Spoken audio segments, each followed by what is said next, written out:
अस्सलामुअलैकुम, मैं हूँ अज़रा अज़हर। आप देख रहे हैं मेरा यूट्यूब चैनल। आज है 15 दिसंबर 2022। खुदा करे आप बहुत अच्छे और खैरियत से हों और अल्लाह आपको अपने हिफ्ज़ ईमान में रखे, आमीन सुमा आमीन। आज आपके लिए जो रिपोर्ट लेकर हाजिर हूँ वो है डॉक्टर आमिर लियाकत की। डॉक्टर आमिर लियाकत बहुत मशहूर पर्सनैलिटी थे। टीवी के बहुत ही मशहूर पर्सनैलिटी के साथ साथ मजहबी स्कॉलर भी थे और कौमी असम्बली के रुकन भी थे। तहरीक इंसाफ उन्होंने 2018 में ज्वाइन की थी। 2022 तक वो तहरीक इंसाफ के साथ रहे। आखिरी दिनों में उनकी डेथ से कुछ दिन पहले ही उन्होंने तहरीक इंसाफ को छोड़ा था, क्योंकि उनके कुछ उस तहरीक के साथ इख्तलाफात थे जो इमरान खान की है, और वो इमरान खान के लिए आकर सोशल मीडिया पर थोड़ा बहुत बोले भी ज़रूर थे। अच्छा, डॉक्टर आमिर लियाकत ने 3 शादियाँ की। पहली शादी अरेंज मैरिज थी बुशरा इकबाल के साथ, जिनमें से 2 बच्चे, दुआ और एक बेटा था, जो कि अब इंग्लैंड में पढ़ रहा है। और उसके बाद उन्होंने तूबा के साथ 2018 में दूसरी शादी की, तूबा आमिर, जिसके साथ ये प्यार और मोहब्बत की शादी थी। और शादी के बाद उन्होंने बुशरा इकबाल को तलाक दे दी थी, और कहा जाता है कि ओवर द फोन उन्होंने फ़ोन पर तलाक दी थी बुशरा को। फिर तीसरी शादी उन्होंने की 2022 में दानिया शाह के साथ, जो कि 18 साल की थी और लोधरा की रहने वाली थी। लोधरा से उनका ताल्लुक था, लेकिन सिर्फ 4 महीने ये शादी चली।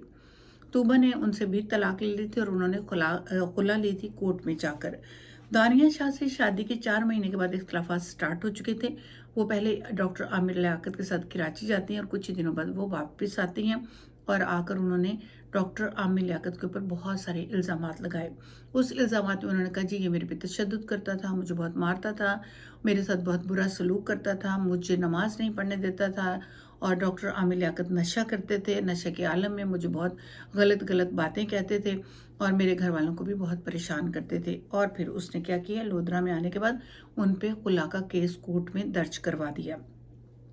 अभी ये केस चल रहा था, और फिर आखिरी दिनों में अभी डॉक्टर आमिर लियाकत की डेथ नहीं होती है, तो फिर आमिर शाह ने खुद ही आकर ये बयानात भी दे दिए कि आमिर मेरी वालदा को फ़ोन करता है सुलह के लिए, और वो सुलह करना चाहता है। डॉक्टर आमिर लियाकत ने खुद भी आकर ये सोशल मीडिया पर बात की थी कि मैं दानिया को घर वापस लाना चाहता हूँ, मेरे उससे कुछ इख्तलाफात हैं, वो इख्तलाफात ख़त्म हो जाए तो मैं उसको वापस लाना चाहता हूँ। लेकिन ऐसे में दानिया ने एक और उनके साथ इंतकामन कार्रवाई की। इंतकामन कार्रवाई ये हुई कि उसने डॉक्टर आमिर लियाकत के साथ एज ए मैरिड होने के नाते एक रूम में नेकेड तस्वीर वीडियो जो थी बनाई, नंगी वीडियोस बनाई और सोशल मीडिया पर अपलोड कर दी। सारी दुनिया ने वो वीडियो देखी।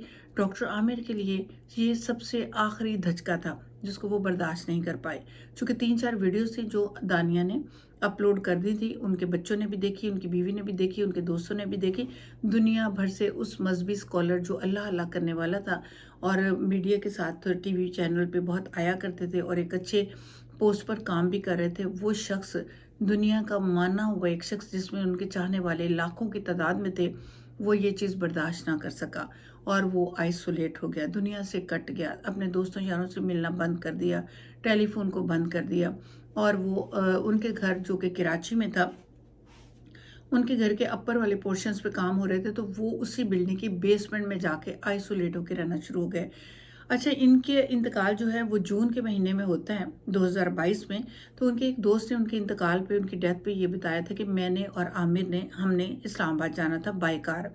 उससे पहले बुशरा इकबाल ने बताया था कि आमिर लियाकत को कभी भी कार में सफ़र करना पसंद नहीं था, वो हमेशा जहाज़ में जाना पसंद करते। फिर आमिर लियाकत के बारे में उन्होंने यही कहा था कि वो कार इसलिए यूज़ करते थे अब डिप्रेशन के दिनों में कि वो लोगों का सामना नहीं करना चाहते थे, नहीं कर सकते थे, तो इसलिए उन्होंने बाय कार जाना स्टार्ट कर दिया था। अच्छा, जिस दिन उन्होंने जाना था जून में, उस दिन उनका ड्राइवर घर में नहीं था। वो जब वापस आता है तो वो कहते हैं मैं शावर वगैरह लेके वापस आया हूँ, तो आमिर को मैं उठाने के लिए आया, तो वो अपने लिविंग रूम में थे लेकिन बहुत बुरी हालत में थे, और मुझे लग रहा था कि ये एक्सपायर हो चुके हैं, लेकिन जब मैंने देखा तो सांस चल रही थी। उसी टाइम उन्होंने रमज़ान शिपा एम्बुलेंस को कॉल की, उसमें उनको डाला गया और आगा हॉस्पिटल पहुंचाया गया, जहां पे 15 से 20 मिनट बाद डॉक्टरों ने डिक्लेयर कर दिया कि डॉक्टर आमिर लियाकत की डेथ हो चुकी है। उनके एक दोस्त ने भी इस चीज़ की तस्दीक की कि हमने इस्लामाबाद जाना था, मैंने बहुत सारे फ़ोन किए लेकिन आमिर ने मेरा फ़ोन नहीं उठाया। ये डिप्रेशन ही था, ये दुनिया से का सामना ना करने की तकलीफ़ ही थी जो आमिर की मौत का सबब बनी। अच्छा जनाब, उसके बाद बहुत सारी बातें हुई। दानिया शाह ने आकर ये भी कह दिया कि मैं पोस्टमार्टम करवाऊंगी, चूँकि बुशरा ने, उनकी बेटी और बेटे ने पोस्टमार्टम ना करवाने की बात की थी और इस चीज़ को कोर्ट तक लेके जाया गया, लेकिन कोर्ट ने ये फैसला दे दिया था उनके बच्चों के कहने पर कि आमिर लियाकत का हम मज़ीद तकलीफ़ नहीं देना चाहते, वो पहले ही दुनिया में बहुत तकलीफ़ दे के चले गए हैं। खैर फिर उनको दफना दिया गया। तो दानिया ने जुलाई के महीने में, ठीक 1 महीने के बाद, हाई कोर्ट सिंध में आकर ये दरख्वास्त दे दी थी कि मैं अपने शौहर का पोस्टमार्टम करवाना चाहती हूँ, लेकिन बाद में उनकी ये दरख्वास्त रिजेक्ट हो गई थी। बुशरा इकबाल, उनकी बेटी ने एफआईए को एक दरख्वास्त दी और उन्होंने कहा कि मेरे बाप के कत्ल में दानिया का हाथ है, और उन्होंने वो सारे प्रूफ जो कि वीडियो अपलोड की गई या उनके बारे में जो कुछ कहा गया, वो सारी तस्वीर वो उन्होंने एफआईए को दे दी थी। और आज 15 दिसंबर को ये खबर आई है कि दानिया शाह के घर में एफआईए वाले कूदे हैं। उनकी वालिदा ने बताया कि बहुत सारे लोग और एफआईए के लोग आए हैं और वो मेरी बेटी को गिरफ्तार करके ले गए हैं और अब उन पे ये केस खुल गया है और केस चलेगा। आमिर लियाकत को इंसाफ मिलेगा, चूँकि वो एक अच्छा इंसान था, बहुत खुश अखलाक इंसान था, बहुत अच्छी सी बातें करते थे। और उन्होंने आखिरी वक्तों में एक नात भी पढ़ी थी जब वो मदीना में गए थे उम्रा के लिए, और बहुत अच्छी अच्छी उनकी आवाज़ बहुत अच्छी थी, बहुत सारी नातें पढ़ा करते थे। रमज़ान का शौक किया करते थे, लोग बड़े शौक से उनके शो को देखते थे और बहुत पसंद करते थे। मजहबी स्कॉलर थे, मज़हब के बारे में बहुत कुछ जानते थे। जितनी नॉलेज डॉक्टर आमिर लियाकत के पास मज़हब के बारे में, दीन के बारे में थी, शायद ही दुनिया के पास इतनी हो। लोग उनको, उनके दीवाने थे, उनके चाहने वाले थे। रमज़ान शो उनके साथ, रमज़ान शो में जाना बहुत पसंद किया करते थे। लेकिन आखिर क्या हुई कि वो एक औरत के हाथों में ट्रैप हुए, और यही ट्रैप होना, एक औरत के हाथों ब्लैकमेल होना, उनकी मौत का सबब बन गया। एक जीता जागता, हंसता मुस्कुराता इंसान, अभी 50 के भी नहीं कंप्लीट हुए थे कि वो ये दुनिया छोड़ गए। अल्लाह सबको बुरे वक्त से बचाए, अपने हिफ्ज़ ईमान में रखे। मेरे चैनल को सब्सक्राइब ज़रूर कीजिएगा, अगर नहीं किया तो आज कर लीजिएगा, और घंटी का बटन भी ज़रूर दबा दीजिएगा ताकि मैं जो भी वीडियो अपलोड करूं आप तक वो पहुंचती रहे। दुआ में याद रखिएगा। खुदा हाफिज़।